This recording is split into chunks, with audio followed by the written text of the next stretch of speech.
Great quote here by Linda Poindexter. One small crack does not mean that you are broken. It means you were put to the test and didn't fall apart. Life is going to be filled with difficulties, strife, tribulation, obstacles that we have to overcome. We can't give it to someone else. We can't shirk the responsibility. We have to take it on in order to get better for ourselves. The small things sometimes can really trip people up. So think about this example of this small crack, right? That doesn't mean that you're broken in this situation. But sometimes it's that small crack that can trip you up. Or in this case, right, that it doesn't mean that you're flawed just because there might be a crack in who you are. We're all deficient. We can't focus on the deficiencies, but because there are too many. When we can focus on what we can control, the kind of character you're building, what you're reading, what you're watching, what you're listening to, that can help you and I get to a better place.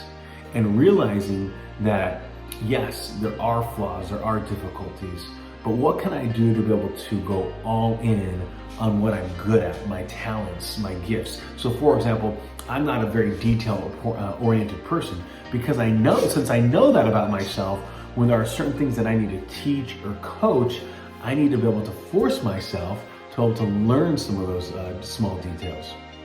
When I ran my own practice, I hate paperwork. And so because of that, I hired a staff person and they did the paperwork. Again, you can do different things to be able to alleviate where your weaknesses are, but it won't alleviate that there is a weakness there and that is not a blind spot because you're aware of it, although a lot of us do have different blind spots, but this is the one where you have a deficiency that you're aware of. And you can ignore the deficiency, the reality is it's still gonna be there.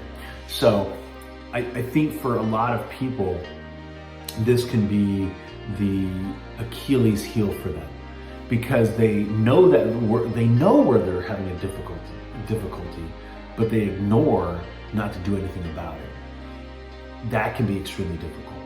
That can be extremely tough because you have a tendency to dwell on what you're lacking in, where your weaknesses are, instead of flipping the script around and going, okay, well, what am I really good at, right? So if you're, really good at, like health and nutrition, you're really good at cooking food. What are some things that you can do then to buy healthier food that you're going to cook? Or let's say, for example, you really enjoy going for a walk. Well, how can you turn that walk into your activity instead of feeling like you have to go to the gym or you have to go run or you have to go get a Peloton? You don't have to do any of those things. Lean in more on your strengths, and whatever those deficiencies are, figure out how to ignore them, how to delegate them, how to be able to get someone else to do them if you can. And that'll help you move beyond some of those difficulties. All of us are struggling with something.